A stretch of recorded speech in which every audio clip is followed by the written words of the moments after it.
ಬಿಜೆಪಿಯವರ ಪ್ರಕಾರ ಈಗ ದೇಶದ ಘನತೆ ಏನಾದರೂ ಕುಸಿದು ಬಿಟ್ಟಿದೆಯಾ?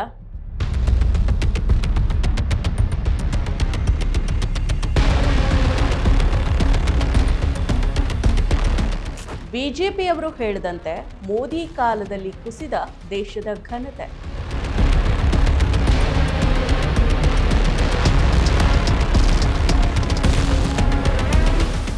ನಿಮ್ಮದೇ ಮಾತಿದು ಬಿಜೆಪಿಗರೇ, ಈಗ ಏನು ಹೇಳ್ತೀರಿ? ನಮಸ್ಕಾರ, ADINA.comಗೆ ಸ್ವಾಗತ. ನಾನು ಸಪನ. ಭಾರತೀಯ ಆರ್ಥಿಕತೆಯ ಸ್ಥಿತಿಗತಿಗಳನ್ನು ಅಳೆಯೋ ಪ್ರಮುಖ ಮಾನದಂಡಗಳಲ್ಲಿ ರೂಪಾಯಿ ಮೌಲ್ಯ ಕೂಡ ಒಂದು. ಜಾಗತಿಕ ಮಾರುಕಟ್ಟೆಯಲ್ಲಿ ಡಾಲರ್ ಎದುರು ರೂಪಾಯಿ ಏರುಪೇರುಗೊಳ್ಳೋ ಪ್ರಕ್ರಿಯೆ ಹೊಸತೇನಲ್ಲ. ಆದರೂ ಅದನ್ನು ರಾಜಕೀಯವಾಗಿ ಹೇಗೆ ಅರ್ಥೈಸಲಾಗ್ತಾ ಇದೆ ಅನ್ನೋದು ಕಾಲಾನುಗುಣವಾಗಿ ಬದಲಾಗ್ತಾ ಬಂದಿದೆ. ವಿಶೇಷವಾಗಿ ವಿರೋಧ ಪಕ್ಷದಲ್ಲಿದ್ದಾಗ ರೂಪಾಯಿ ಕುಸಿತವನ್ನ ತೀವ್ರವಾಗಿ ಟೀಕೆ ಮಾಡಿದ ರಾಜಕೀಯ ನಾಯಕರು ಅಧಿಕಾರದಲ್ಲಿದ್ದಾಗ ಅದೇ ವಿಚಾರದಲ್ಲಿ ಭಿನ್ನ ನಿಲುವನ್ನ ತಾಳಿದ್ದಾರೆ. ರೂಪಾಯಿ ಮೌಲ್ಯ ಕುಸಿತವನ್ನೇ ಅಸ್ತ್ರವನ್ನಾಗಿ ಹಿಡಿದುಕೊಂಡು ಅಧಿಕಾರದ ಚುಕ್ಕಾಣಿಯನ್ನ ಹಿಡಿದ ನರೇಂದ್ರ ಮೋದಿಯವರ ಕಾಲದಲ್ಲಿ ಎಂದೂ ಕಂಡರಿಯದಂತೆ ರೂಪಾಯಿ ಮೌಲ್ಯ ಡಾಲರ್ ಎದುರು ಸಾರ್ವಕಾಲಿಕ ಕುಸಿತವನ್ನ ಕಂಡಿದೆ. ವಿರೋಧ ಪಕ್ಷದಲ್ಲಿದ್ದಾಗ ಬಿಜೆಪಿಯವರು ಹೇಳಿದ್ರು, ರೂಪಾಯಿ ಕೇವಲ ಕರೆನ್ಸಿ ಅಲ್ಲ, ಅದು ದೇಶದ ಗೌರವದ ಪ್ರತೀಕ. ರೂಪಾಯಿ ಮೌಲ್ಯ ಕುಸಿದ್ರೆ ದೇಶದ ಘನತೆ ಕುಸಿದಂತೆ ಅಂತ. ಈಗ ಅವರದೇ ಕಾಲದಲ್ಲಿ 60 ರೂಪಾಯಿ ಇದ್ದ ರೂಪಾಯಿ ಮೌಲ್ಯ ಡಾಲರ್ ಎದುರು 93ಕ್ಕೆ ಈಗ ಕುಸಿದಿದೆ. ಹಾಗಿದ್ರೆ ಬಿಜೆಪಿಯವರ ಪ್ರಕಾರ ಇವಾಗ ದೇಶದ ಘನತೆ ಹೇಗಿದೆ? ದೇಶದ ಘನತೆ ಕುಸಿದಿದೆಯಾ ಅಥವಾ ಹೆಚ್ಚಾಗಿದೆಯಾ? ರೂಪಾಯಿಯನ್ನ ಕೇವಲ ಕರೆನ್ಸಿ ಅಂತ ಪರಿಗಣಿಸಲಾಗುವುದಿಲ್ಲ, ಅದು ದೇಶದ ಘನತೆಗೆ ಸಂಬಂಧಿಸಿದೆ. ರೂಪಾಯಿ ಮೌಲ್ಯ ಕುಸಿತಾ ಇದ್ದಂತೆ ದೇಶದ ಘನತೆಯೂ ಕೂಡ ಕುಸಿಯುತ್ತೆ ಅಂತ ಸಂಸತ್ತಿನಲ್ಲಿ ದಿವಂಗತ ಸುಷ್ಮಾ ಸ್ವರಾಜ್ ಜಿ ಅವರು ಈ ಹಿಂದೆ ಹೇಳಿದ್ರು. ಆದರೆ ಈಗ ಮೋದಿ ಅಧಿಕಾರದ ಚುಕ್ಕಾಣಿಯನ್ನ ಹಿಡಿದಾಗಿನಿಂದಾನು ರೂಪಾಯಿ ಬೆಲೆ ಡಾಲರ್ ಎದುರು ಸಾರ್ವಕಾಲಿಕ ಕುಸಿತವನ್ನ ಕಂಡಿದೆ. ಈಗ ಬಿಜೆಪಿಗರೇ ಹೇಳಿದಂತೆ ಈಗ ಮೋದಿ ಕಾಲದಲ್ಲಿ ಭಾರತದ ಘನತೆ ಕುಸಿದಿದೆಯಾ? ಅದು ಸಾರ್ವಕಾಲಿಕ ಕುಸಿತ ಕಂಡಿದೆ. ಈಗ ಸುಷ್ಮಾ ಸ್ವರಾಜ್ ಅವರ ಮಾತಿನಂತೆ ಬಿಜೆಪಿಗರೇ ಏನ್ ಹೇಳ್ತೀರಿ? ಮೋದಿ ಆಡಳಿತ ಭಾರತಕ್ಕೆ ಪೆಟ್ಟನ್ನ ಕೊಟ್ಟಿದೆಯಾ? ಸದ್ಯ ಸಾಮಾಜಿಕ ಮಾಧ್ಯಮದಲ್ಲಿ ರೂಪಾಯಿ ದುರ್ಬಲಗೊಳ್ತಾ ಇರೋ ಬಗ್ಗೆ ಈ ಹಿಂದೆ ಸುಷ್ಮಾ ಸ್ವರಾಜ್ ಅವರು ಮಾತನಾಡಿರೋ ವಿಡಿಯೋ ವೈರಲ್ ಆಗಿದೆ. ಸದ್ಯ ಒಂದು US ಡಾಲರ್ ಮೌಲ್ಯ 92.45 ರೂಪಾಯಿಗಳನ್ನ ತಲುಪಿದೆ. ಅಮೆರಿಕದ ಡಾಲರ್ ಎದುರು ರೂಪಾಯಿ ಮೌಲ್ಯ ಮೊದಲ ಬಾರಿಗೆ 92ರ ಗಡಿ ದಾಟಿದೆ. ಈ ಸಮಯದಲ್ಲಿ ರೂಪಾಯಿ ಕುಸಿತವನ್ನ ಉದ್ದೇಶಿಸಿ ದಿವಂಗತ ಬಿಜೆಪಿ ನಾಯಕಿ ಸುಷ್ಮಾ ಸ್ವರಾಜ್ ಅವರು ಮಾತನಾಡಿದ ಹಳೆಯ ಭಾಷಣ ಸಾಮಾಜಿಕ ಮಾಧ್ಯಮದಲ್ಲಿ ಸಿಕ್ಕಾಪಟ್ಟನೆ ವೈರಲ್ ಆಗ್ತಾ ಇದೆ. ಲೋಕಸಭೆಯ ಚರ್ಚೆಯ ಸಂದರ್ಭದಲ್ಲಿ ಸ್ವರಾಜ್ ಅವರು ರೂಪಾಯಿ ಕೇವಲ ಕಾಗದದ ತುಂಡಲ್ಲ, ರೂಪಾಯಿ ಕೇವಲ ಕರೆನ್ಸಿ ಅಲ್ಲ, ದೇಶದ ಖ್ಯಾತಿ ಅದರ ಮೇಲೆ ಅವಲಂಬಿತ ಆಗಿದೆ. ಕರೆನ್ಸಿ ಕುಸಿತಾ ಇದ್ದಂತೆ ದೇಶದ ಖ್ಯಾತಿಯೂ ಕೂಡ ಕುಸಿಯುತ್ತೆ ಅಂತ ಹೇಳೋದನ್ನ ಈ ವಿಡಿಯೋದಲ್ಲಿ ನೀವು ನೋಡಬಹುದು. ಇನ್ನು ಅದೇ ಭಾಷಣದಲ್ಲಿ ಮುಂದುವರೆದು ಮಾತನಾಡಿದ ಸ್ವರಾಜ್ ಅವರು, ನಿನ್ನೆ ಸೆನ್ಸೆಕ್ಸ್ ಕುಸಿತ ನಂತರ ರೂಪಾಯಿ ಮೌಲ್ಯ ತುಂಬಾ ಕುಸಿಯೋದಕ್ಕೆ ಪ್ರಾರಂಭ ಮಾಡಿತು. ಅದು ರಾತ್ರಿ 67ರಿಂದ 68.89ಕ್ಕೆ ಇಳಿತು. ನಿನ್ನೆ ಪ್ರತಿ ಅರ್ಧ ಗಂಟೆಗೆ 10 ಪೈಸೆ, 50 ಪೈಸೆ ಅಥವಾ 60 ಪೈಸೆ ಕುಸಿತಾ ಇರೋದ್ರಿಂದ ನಾನು ಟಿವಿ ಆನ್ ಮಾಡೋದಕ್ಕೆ ಹೆದರ್ತಾ ಇದ್ದೆ ಅಂತ ಹೇಳಿದ್ದಾರೆ. रुपए ने इस तरह से फिसलना शुरू किया, इस तरह से गिरना शुरू किया कि 67 रुपए से फिसलता फिसलता फिसलता रात को 68.89 पर आकर खड़ा हो गया। कल तो टीवी लगाने से डर लग रहा था, क्योंकि हर आधे घंटे बाद 10 पैसे गिर जाते थे, 50 पैसे गिर जाते थे, 60 पैसे गिर जाते थे। और मुझे दुख है इस बात का। ಆಗಿನ ಕಾಂಗ್ರೆಸ್ ಸರ್ಕಾರದ ಮೇಲೆ ದಾಳಿ ಮಾಡಿದ ಸುಷ್ಮಾ ಸ್ವರಾಜ್ ಅವರು ಇದಕ್ಕೆ ಕಾರಣ ಸರ್ಕಾರ ತನ್ನ ಆರ್ಥಿಕ ನೀತಿಯ ಬಗ್ಗೆ ಸರ್ವಾನುಮತದಿಂದ ಇಲ್ಲ ಅಂತ ಹೇಳಿದ್ರು. ಆ ಸಮಯದಲ್ಲಿ ಮೀರಾ ಕುಮಾರ್ ಅವರು ಸ್ಪೀಕರ್ ಸ್ಥಾನದಲ್ಲಿ ಕುಳಿತಿದ್ರು. ಸುಷ್ಮಾ ಅವರು ಮುಂದುವರೆದು ಮಾತನಾಡಿ, ಇಂದು ನಮಗೆ ಈ ಸದನದಲ್ಲಿ ದೇಶದ ಖ್ಯಾತ ಅರ್ಥಶಾಸ್ತ್ರಜ್ಞರಾದ ಪ್ರಧಾನಿಯವರಿಂದ ಹೇಳಿಕೆಯ ಅಗತ್ಯ ಇದೆ. ರೂಪಾಯಿ ಕುಸಿತ ನಿಲ್ಲುತ್ತಾ ಅಥವಾ ಇಲ್ವಾ ಅನ್ನೋದ್ರ ಬಗ್ಗೆ ಪ್ರಧಾನಿಯವರು ವಿವರಿಸಬೇಕು. ಅದು ನಿಂತ್ರೆ ಅದಕ್ಕಾಗಿ ಅವರು ಯಾವ ಕ್ರಮಗಳನ್ನ ಯೋಜಿಸಿದ್ದಾರೆ ಅನ್ನೋದನ್ನ ವಿವರಿಸಬೇಕು ಅಂತ ಹೇಳಿದ್ರು. जो कारण बताया वो कारण में निष्कर्ष उनका ये था कि चूंकि पॉलिटी डिवाइडेड है इसलिए अर्थव्यवस्था की हालत हुई है। मैं कहना चाहूंगी आपसे, क्या विपक्ष पर डिवीजन लगाने से पहले जरा अपने घर की तरफ देखिए।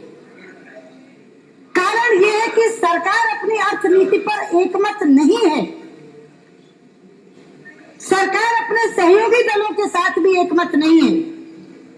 ಸುಷ್ಮಾ ಸ್ವರಾಜ್ ಅವರ ಈ 2.37 ನಿಮಿಷಗಳ ವಿಡಿಯೋವನ್ನು ಆಗಸ್ಟ್ 29, 2013ರಂದು ಬಿಜೆಪಿಯ ಯೂಟ್ಯೂಬ್ ಚಾನೆಲ್ಗೆ ಅಪ್ಲೋಡ್ ಮಾಡಲಾಗಿದೆ. ಇನ್ನು ಬಿಜೆಪಿಯ ನಾಯಕ ವರುಣ್ ಗಾಂಧಿ ಕೂಡ ರೂಪಾಯಿಯನ್ನ ರಾಷ್ಟ್ರದ ಸ್ವಾಭಿಮಾನಕ್ಕೆ ಲಿಂಕ್ ಮಾಡಿ ಮಾತನಾಡಿದ್ದಾರೆ. ಟ್ವಿಟರ್ನಲ್ಲಿ ರೂಪಾಯಿ ನಿರಂತರವಾಗಿ ಕುಸಿತಾ ಇರೋ ಮೌಲ್ಯ ಪ್ರತಿಯೊಬ್ಬ ಭಾರತೀಯನ ಜೀವನದ ಮೇಲೆ ಪರಿಣಾಮವನ್ನ ಬೀರ್ತಾ ಇದೆ, ನಮ್ಮ ಆತ್ಮವಿಶ್ವಾಸವನ್ನ ಕುಗ್ಗಿಸ್ತಾ ಇದೆ ಅಂತ ಅವರು ಟ್ವಿಟರ್ನಲ್ಲಿ ಹೇಳಿದ್ರು. ಗಡಿಯಲ್ಲಿ ರಾಷ್ಟ್ರವನ್ನ ರಕ್ಷಣೆ ಮಾಡೋ ಸೈನಿಕರಂತೆ ರೂಪಾಯಿ ಪ್ರಪಾತಕ್ಕೆ ಬೀಳದಂತೆ ರಕ್ಷಿಸೋದಕ್ಕೆ RBI ಸಾಧ್ಯ ಇರೋ ಎಲ್ಲ ಕ್ರಮಗಳನ್ನ ತೆಗೆದುಕೊಳ್ಬೇಕು.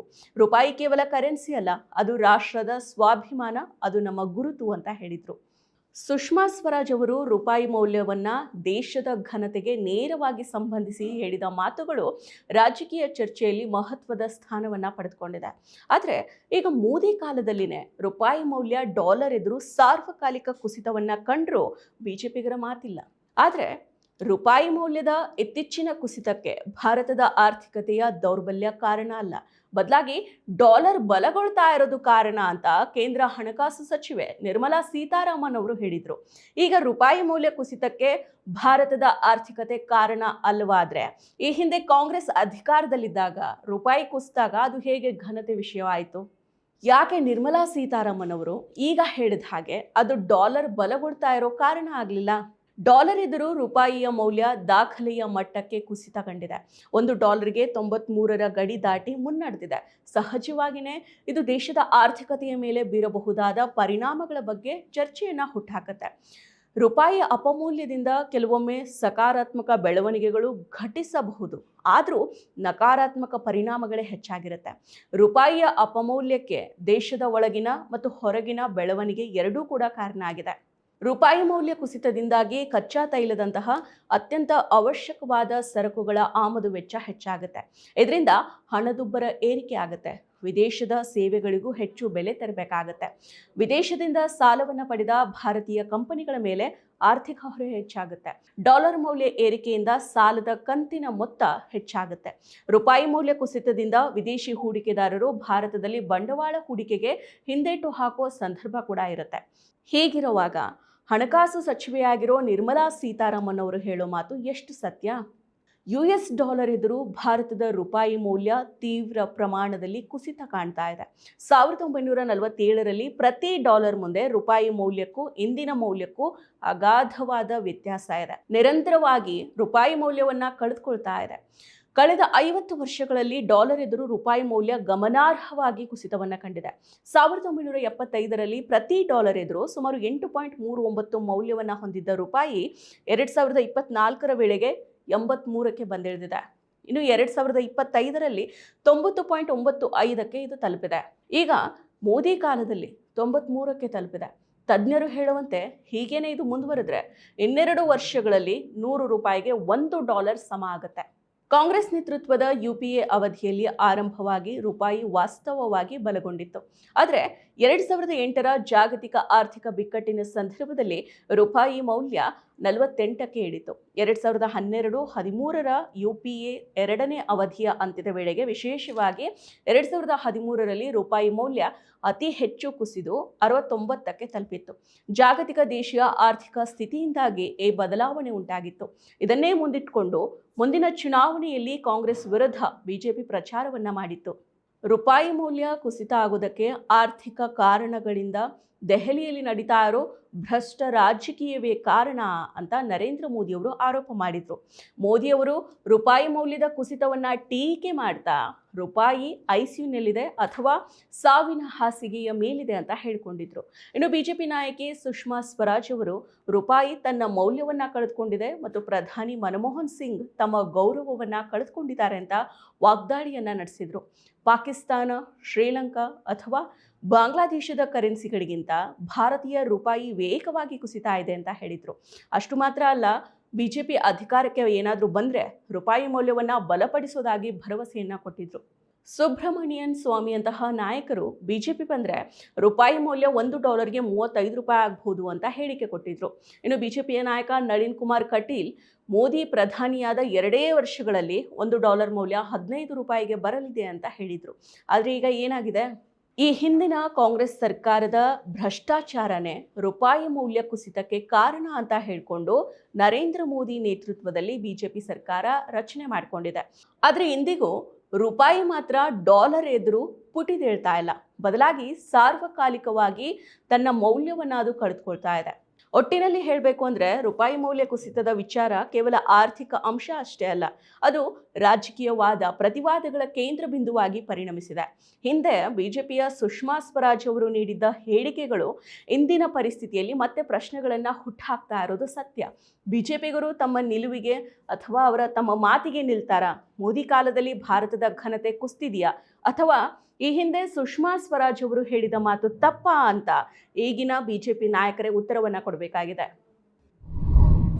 ಮತ್ತಷ್ಟು ವಿಶೇಷ ವಿಡಿಯೋಗಳನ್ನು ನೋಡಲು ಮತ್ತು ಹೊಸ ವಿಡಿಯೋಗಳ ಬಗ್ಗೆ ತಿಳಿಯಲು EDina.com ಯೂಟ್ಯೂಬ್ ಚಾನೆಲ್ ಸಬ್ಸ್ಕ್ರೈಬ್ ಮಾಡಿ ಮತ್ತು ಬೆಲ್ ಐಕಾನ್ ಕ್ಲಿಕ್ ಮಾಡಿ.